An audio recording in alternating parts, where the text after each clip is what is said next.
Hello, Christina and Annie. Yay! Welcome. And Thank you. Thank you for joining us. So I want to ask you something, Pam. What is one thing that no one, or almost no one, although extra points if it's no one, knows about you that you're willing to share with us?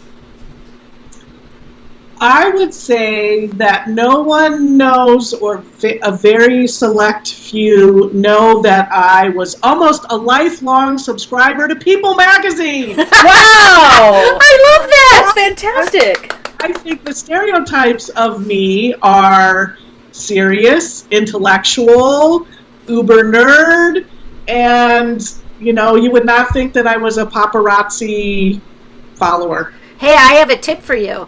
You can read People for free. I do it online. Oh, really? Yeah. I don't know. I'm just letting you know. Okay, thank If you. you decide, you can sneak in. Moving on. All right. Are we ready? Yeah, Okay. let's throw her in the deep end. Into the deep end we jump. So, as I hope that we let you know, we are looking at the role fear plays in acceptance. And Right. we are doing this by diving into a game, and then we jump out of the game into actual serious, resonant things, and then we jump back into the game and do really silly stuff.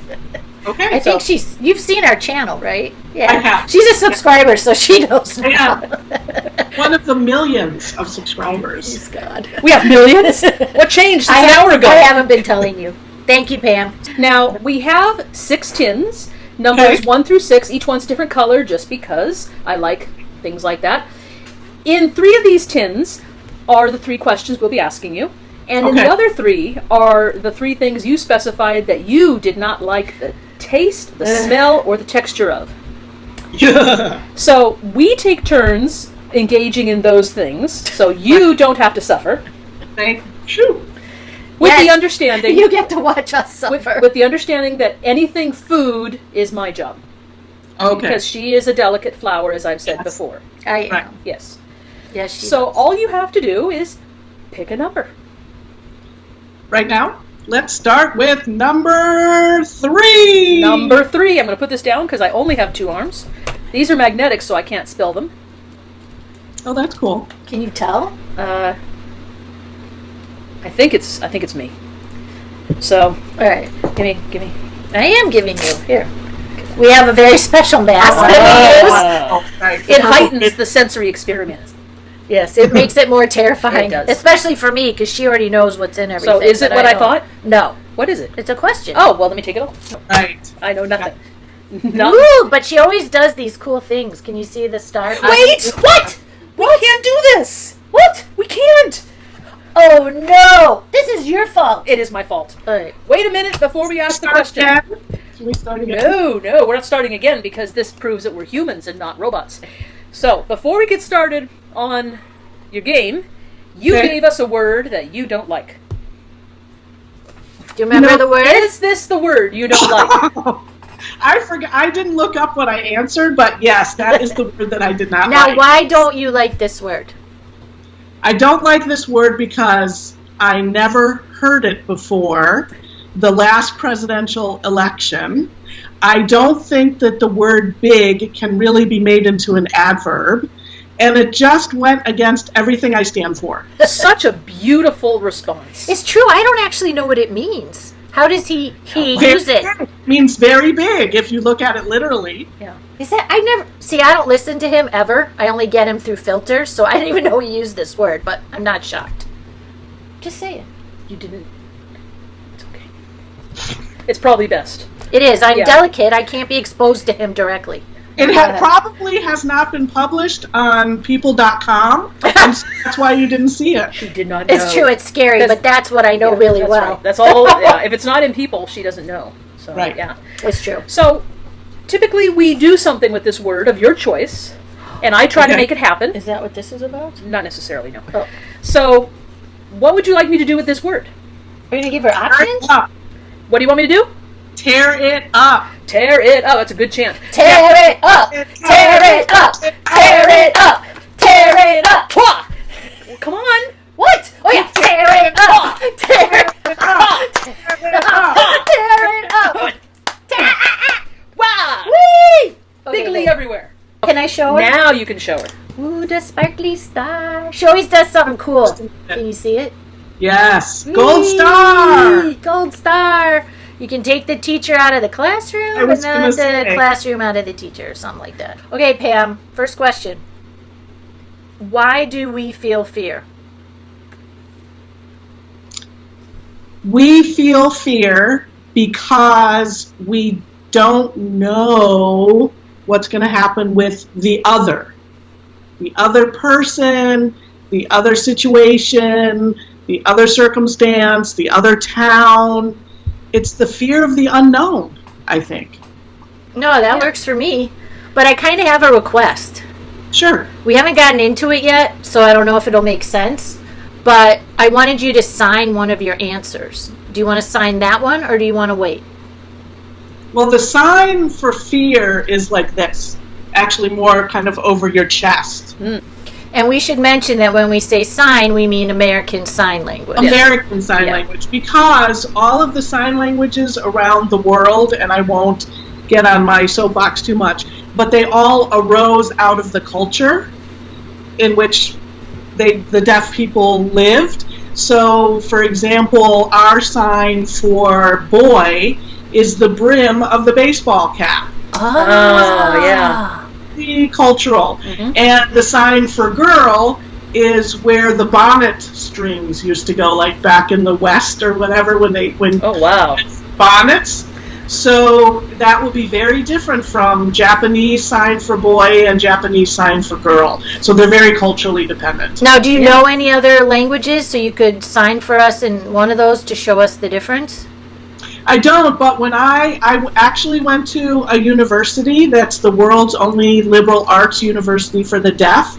It's called Gallaudet University. It's in Washington, D.C., and they sponsor a lot of international events. And when I was there, I think it was their inaugural event called the Deaf Way. They invited deaf people from literally all over the world to come. What was fascinating is they all ended up just gesturing to each other, because their sign languages from all over the world were very different. So they just went to universal body language and facial expressions and universal gestures to communicate with one another.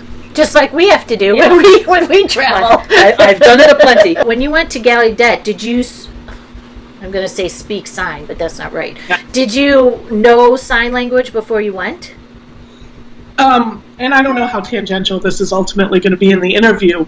However, I started learning sign language in high school. Took a couple classes locally in the Chicago suburbs where I grew up. But there are no people who can hear accepted as undergraduates at Gallaudet University. It is 100% deaf, hearing loss and deaf at the undergraduate level. At the graduate level, so I could not attend there undergraduate. At the graduate level, you have to have a level of proficiency before you're even accepted. Okay. You have to pass all sorts of tests, and all the professors have to sign. So it's all done and signed. And because I was not fluent yet, I actually took a job on campus for a year and immersed myself, just like you would go to Mexico, just like you would go to Japan, completely immersed myself in the language and the culture so that I would be able to be proficient enough to pass the test to go to graduate school there. So this begs another question, I think. Okay. For that year that you were there, and as you put it, you immersed yourself in a culture that you're not from. Right. Did you feel like the other? And if so, what's that like for you? What was that like for you? I absolutely felt like the other. I had a lot of fear. I felt like the other because I could hear, and I could tell what was going on around me in a way that deaf people, I could use signals, my bat hearing, my bat signals that other people, couldn't hear. I could communicate with hearing staff. Sometimes I could have meetings with my professors, some of them that were hearing. Yeah. We live in a very verbal world, and because I have the privilege of verbal skills, language skills, that really did set me apart. But the fear of rejection, because I really wanted to fit in. Yeah. That was what I feared the most, and also fear of offending deaf people. Yeah. That was hard. I think that the common denominator here is that we ultimately are all humans. I mean, despite our linguistic differences, we find ways to communicate, whether it's through somebody else or whether it's through, like we said earlier, universal gestures and body language and facial expressions. And then, we come to a place of acceptance of each other, ultimately, despite those linguistic differences. And that's a beautiful thing when that happens. It is. There is something called deaf culture, right? I was at Gallaudet sort of at the height of the deaf rights movement. Literally, I was there when there was a student protest and an uprising, and the first deaf president of the university was chosen it was actually signed into existence by Abraham Lincoln. So it was the first deaf president in its 100-and-something-year-old history. So deaf culture was sort of at its height when I was there. And deaf people who are strongly identified culturally would say that their difference is a linguistic difference and not a disability. And they don't even identify as having a disability. Right. What are some of the really big differences you think between deaf culture and hearing? I guess, do they call it a hearing culture? I don't know what they call it. Right. Yeah, definitely. Well, I would say, some of how I learned what deaf culture was through my ignorance, sort of violating some of their rules. Mm-hmm. One of them is to never talk behind their back or even in front of their face. To have like a side conversation where they cannot participate. That's just sort of seen as the height of rudeness. As I said, deaf people who are strongly affiliated with deaf culture see linguistic barriers. So the biggest gift to deaf culture has been technology. When I was going to Gallaudet University, the only technology that was available, because nobody had personal computers yet, we had something called TTY, which stood for teletypewriter. We had landline telephones where there was a cup here and a cup here, and we went like this, and the cup was for hearing, and this cup was for talking, and you would put the phone on this typewriter. The typewriter had a cup for the hearing part and a cup for the speaking part, and then you were able to type out that's how I learned how to type, actually, because you would type your conversations back and forth to each other. So that was back in the late 80s and early 90s, which isn't even that long ago. Now we have Skype where we can sign with each other. If you guys knew sign, we could sign with each other. There's all kinds of video chat technology that's out there, and computers and email and all kinds of ways. So deaf people would say all we needed was this technology, and now we're equal. Mm-hmm. That's pretty cool. The technology made an equal playing field. That's awesome. I never thought about it that way, because I have some issues with tech in terms of like the Matrix and Terminator, and thinking and its addictive qualities. But it's really nice to think about how it's a way that it helps people also be more equal, or it tears down barriers for people. That's pretty cool. Game changer. Yeah. Oh, absolutely. Yeah. Makes sense. Oh my gosh. All right, so I could do this all day. I know, but we do have to make another number. I know, and I'm feeling right now, Pam. Is this right? Fear, go towards each other. Yeah, I'm feeling. Otherwise, you're doing. I have big boobs. Which I do, but okay, that's good to know. I'm just kidding. No, she'll keep that in. All right. Okay, let's go with number one. Number one. This is what I'm afraid of. Whatever's coming out of here. Okay, You're gonna cheat. I can't. This is me. You sure? Yeah. Okay. So. I'm sorry, Christina. It's so cute. Our guests always apologize to us, but we actually do this to ourselves. Oh, it's so hard. Okay, do you want help? No, I got it. Don't do it that way. Oh, wait. It's not cool that way. Okay, I'm sorry. Yeah. Okay. Yeah, I got it. All right. Masks are so hard. Okay. Are you good? I'm ready. Let's see what it is. Oh, can you see what it is? Yep. Okay, Yep. so you know. Do you like this? Well, I did grow up in an island, so. Unless she made it paper coconut. No. So what's the Just verdict? gave it away. You just gave away what it is. She already knows what it is. She can smell it. It was in my mouth. Plus, she knows anyway because she cheats and makes the game. I'm the one who doesn't know. Does the audience know? It's the very, very dry version. So She tried to make it as yucky for herself as possible. I want to level the playing field here. Yeah, because God knows It's what I have to really, do. really unpleasant. Is it unpleasant? It's kind of unpleasant. I mean, it's not gross. I'm even going to try it, Pam, and You I should. never try the Yeah. food. But I cannot stand coconut. I don't know why. I just cannot stand it. I don't like coconut on cake. I don't like. it tastes like paper. Blech. Now, fresh coconut Okay. is different, and I love that, like See? a green coconut milk and stuff. But I grew up in the Marshall Islands, so You did. Wow. I did.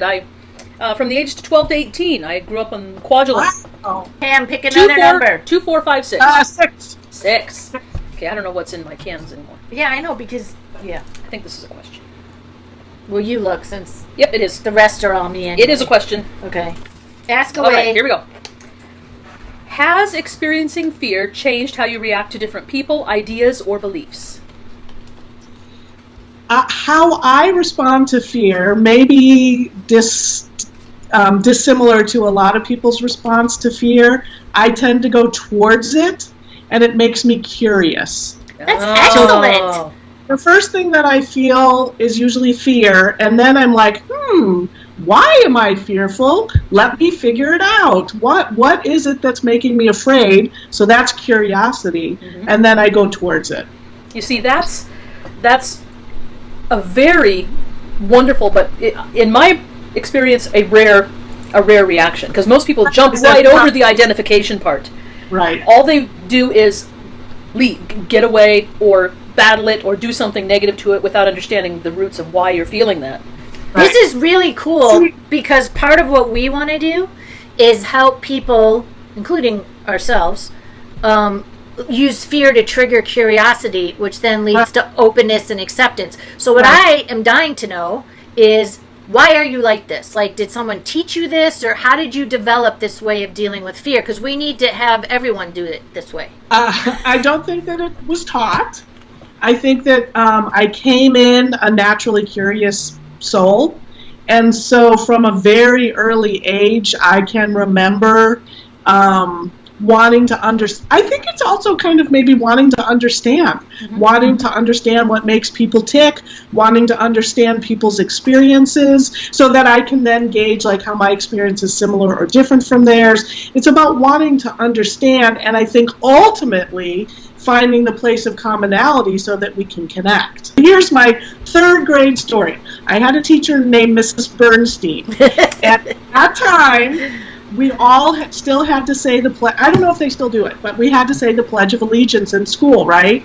So I refused to, as a third grader, this is a legit story, I refused to say the Pledge of Allegiance. And Mrs. Bernstein thought either I was a nut job or my parents were nut jobs, that I came from some extreme religious weirdo family. And so she called a parent-teacher conference. She called my mom in to say, why is this child not being patriotic and saying the Pledge of Allegiance? And my mom was like, what?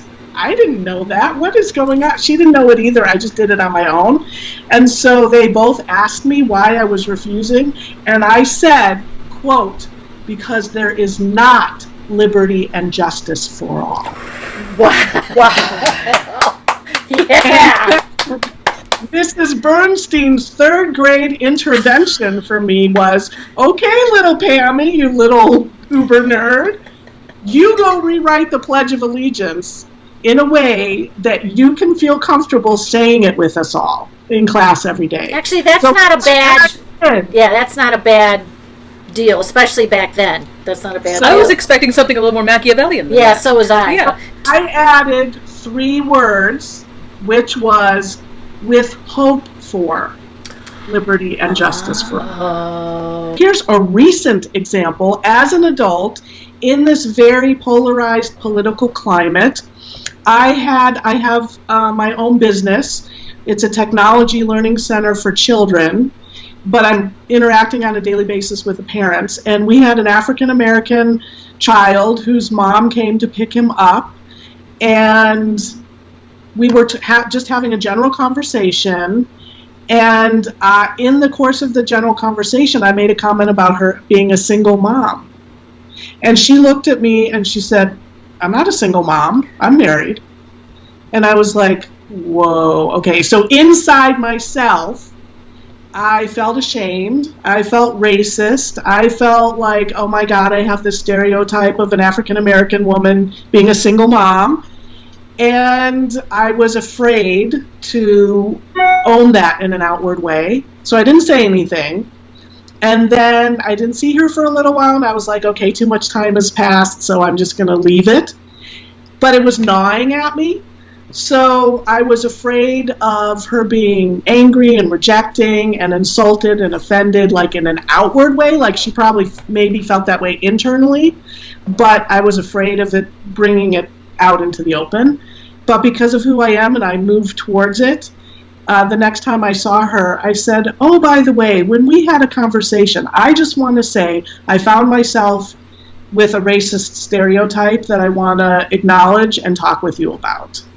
And her response was basically, thank you, we're all good. Thank you for being willing to talk about it with me and for acknowledging it in yourself, and no offense taken, and we're all good. And ever since then, we've been like BFFs. So I just feel like taking, the elephant in the room and bringing it out into the open allows us more connection. And that's always ultimately my goal. I'm kind of a lonely person, and so the more people I can connect with, the better.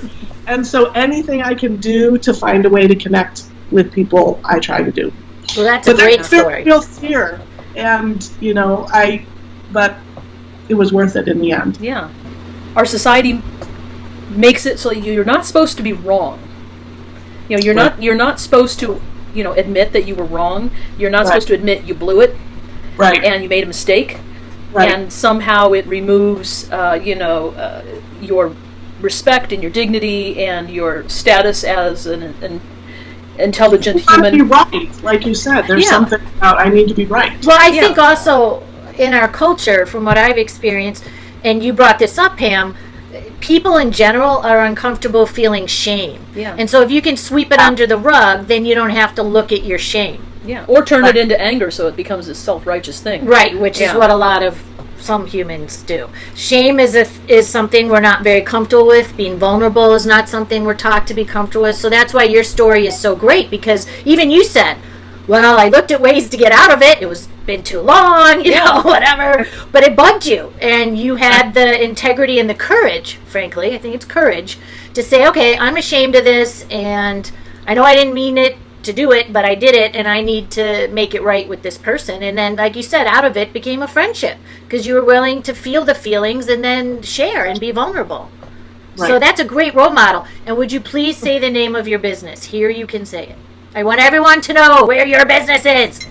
Well, it's in Eugene, Oregon as a physical learning center, but we also have online curriculum, and our focus is computer science. The learning center is called, and the company is called Fidgets to Widgets. Yay! So it's go from being all fidgety to being competent widgets. And actually in the computer world, the technology world, widgets doesn't have the same connotation or meaning that it did in the factory industrial era. Mm-hmm. Back then, it just meant you were kind of a cog in the wheel, or you were just working with cogs in the wheel.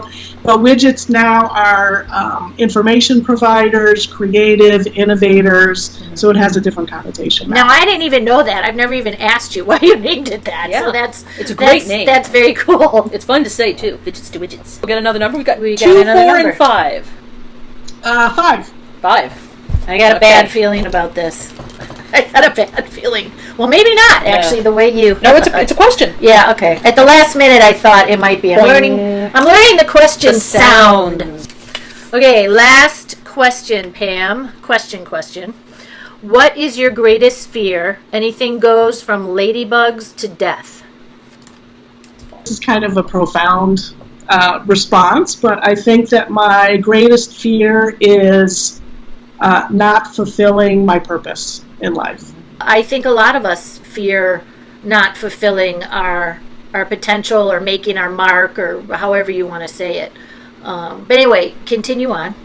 I'm just telling you, you're not alone in this. Thank you. We share it. I'll speak for her too. Absolutely, I share it. Yeah. As soon as I figure out what my purpose is. Her purpose is keeping me silly. And she's doing that, so that's good. There you go. Well, I think you said it, Annie. I don't know that I have anything to add except that, I want to have both a small footprint and a big footprint. And so I work on both. People say, I'm looking for the meaning of my life, the purpose, and why I'm here. Have you found some of those things already? Are you still discovering? I'm still discovering. I may have gray hair, but I'm still discovering. And I think it also changes as we grow and mature and develop over our lifespan. I think that it also, changes and morphs. I have thought recently that I have served as a bridge in many situations, like in the deaf world. Mm-hmm.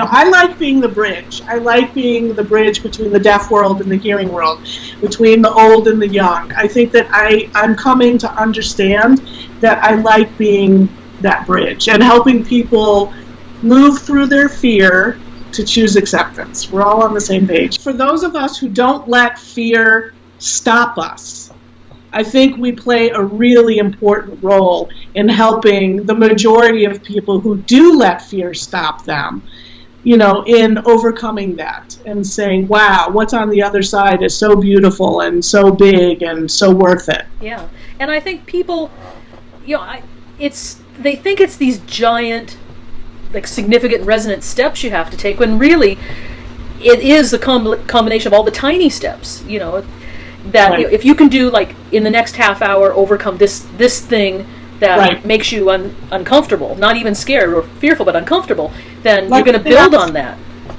Right. And I think people think it's got to be this big, all or nothing. Leap. Yeah. And sometimes it is. Sometimes it absolutely is. But a lot of the time it's not. 2 or 4? 4. 4. I know this is me no matter what now, so yeah. Oh, really? Yeah, because who knows? I can't remember what Pam said. All right. Let's do this. Okay. Hit me, sort of. Not really. I have to say not really. Oh, I know what the other food that I said I hate. Am I smelling or touching? You're touching. I hate touching. Oh, yeah. Tip your head back. What? It's not coming in my face. Yes, it is. Tip your head but back. on my mouth. Well, no, not in your mouth. That's fascinating that you do textures. What a great noise. Can I use that as like a ringtone? Yeah, it's my feet do it again. Noise. Close your mouth. Talk about Put your hands feeder. down. Put your hands down. She trusts me, though. It's tickly. And, what is it? Hold your hand out. Just one. Interesting. Is it like felt or velvet or something? What is it? It doesn't scare me yet. Oh, it's like, is it burnt velvet? I did not have the requested silk. What I did have was extremely slippery velvet. Did you do the back on me, though? No, I did the front. Oh. See, this is what's so interesting. And when we've been kind of talking about people who don't have a sense, can't hear. So I couldn't see. And so I'm seeing, I'm like, now I know what it is? Oh, big deal. Right. But what I didn't know is it's freaking me out. This was scary? Yeah. Really? Yeah. But look how pretty it is. I know, it's very pretty. Is it nice? I'm saying, now that I have all my senses. It's a metaphor for fear of the unknown, and then it turns out to be just soft silk. Yeah. No, that's what I'm saying. I mean, I especially, because of my interesting background, was really taught to fear the unknown at a very early age. So it's a good thing we throw it in your face on a basis, exactly. I had to deal with it every week. And the interesting thing is that she's always reacting like I commonly, inflict bodily harm upon her. Right. When it's usually like that. Right. But Pam may remember from knowing me at times that, not as much now, but I do have the flair for the dramatic on occasion. Right. No. All right, just do me again. Because I don't have a choice now. There you go. I know. You don't have a choice. I know. See what we do to ourselves, Pam? This is me facing fear. Okay. Not my biggest one, but definitely, You're a very tangible role model right in the moment. Here we go. All right, this is a smell thing. This is. Are you ready? My nose is a little stuffy. I'm sure you'll be able to smell this one. Okay. Where is it? I'm bringing it close. I'll just stay put. And it's there.